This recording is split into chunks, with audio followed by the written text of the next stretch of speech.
د لندن خوب. سلامونه مې قبول کړئ دوستانو، امید دی چې ټول به روغ جوړ یاستئ. اجمل له ډېر وړوکوالي نه د لندن او برمنګم له نومونو سره اشنا او خوند یې ورکوو.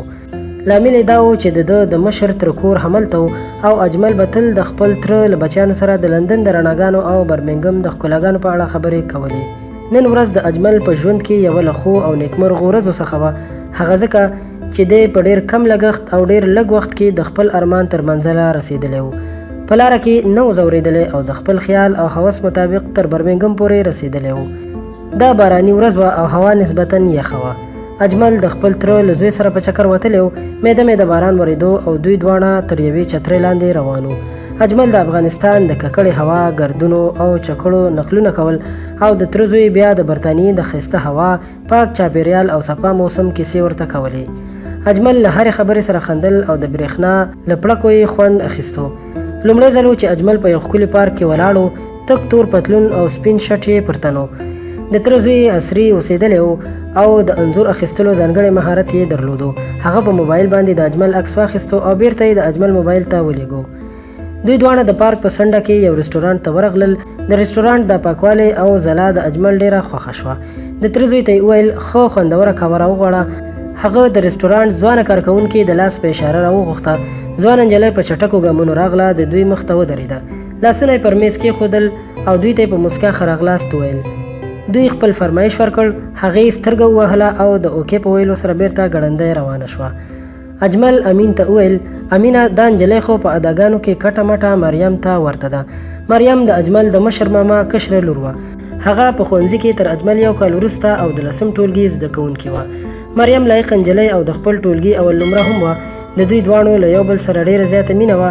د مریم پلار د اجمل مور ته ویلي وو چې کله دوی دواړه له ښوونځي نه فارغ او هر یو د لوړو زده کړو لپاره د خپلې خوښې ښوونځي ته بریالي شي، نو د دوی دواړو مریم او اجمل کوژدن به هم سره کوي. اجمل موبایل کې ګوتې وهلې او خپل نوی انځور یې فیسبوک ته پورته کړ. یوازې همدومره یې ورسره ولیکل برمنګم. ځوانه نجلۍ قهوه راوړه. اجمل خپل سترګې په نجلۍ کې ټومبلې وې. ګیلاس یې له لاسه ولوېد. اخ یې وکړ. ګیلاس پسې لاس واچو او له همدې سره یې د خپل لاس په درد باندې له خوبه راویښ شو. چې کتل یې نو څنګ ته پروت ملګری د ده په ژوبل لاس باندې وراوښتی دی. اجمل خپل ځان د ایران په یو زندان کې ولیدو، چیرته چې تېره ورځ دی له نورو ملګرو سره ورولل شوی و. اجمل د ایران سرحدي عسکرو یوه مرمۍ ایشتلی و. د هغه ګس ورون زخمي و او لاس یې له موټر نه د لوېدو په وخت مات شوی و. هغه یو خوا بل خوا کتل. ټول زخمیان ملګري یې له نظره تېر کړل. اسلم ورپه یاد شو چې د ده کلیوال، همزولی او خاص ملګری و. اسلم تېره ورځ د ایراني عسکرو په ډزو کې خپل ژوند له لاسه ورکړ. هغه یتیم او د دوو خویندو یوازینی ورور و. د اجمل سترګې له اوښکو ډکې شوې. مور یې ورپه زړه شوه چې په وروستي ځل یې د ایران او افغانستان په سرحد کې اړیکه ورسره نیولې وه. تر ټولو زیاته دردونکې خبره د اجمل لپاره دا وه چې مور یې ورته ویلي و زویه پرون مو خپل کور د دې لپاره خرڅ کړ چې ستا د تګ لپاره پور شوي پیسې خلاصې کړو او ستا د لارې مصرف برابر کړو. نن له خپله کوره وځو او د کرایه کور مو نیولی دی. او بل دا چې مشر ماما دې څنګه ستا له تګ نه خبر شو، نو مریم یې خپل وراره سعید ته کوژدن کړه. له همدې سره د اجمل او مور ترمنځ یې ټلیفوني اړیکه غوسه شوې وه او د هغه په ذهن کې مریم، سعید، کوژدن، زوړ کور، قرض کړې پیسې او نور ډېر څه تاوېدل. اجمل سوړ اسویلی وویستو. مات لاس یې راټول کړ. د شدید درد احساس یې وکړ. ډېر کوشش یې وکړ چې سترګې پټې کړي او بیرته ویده شي، خو خوب یې تښتېدلی و. ډېره مننه کوم دوستانو چې دا کیسه مو تر پایه وکتله. دا کیسه تر همدې ځایه وه.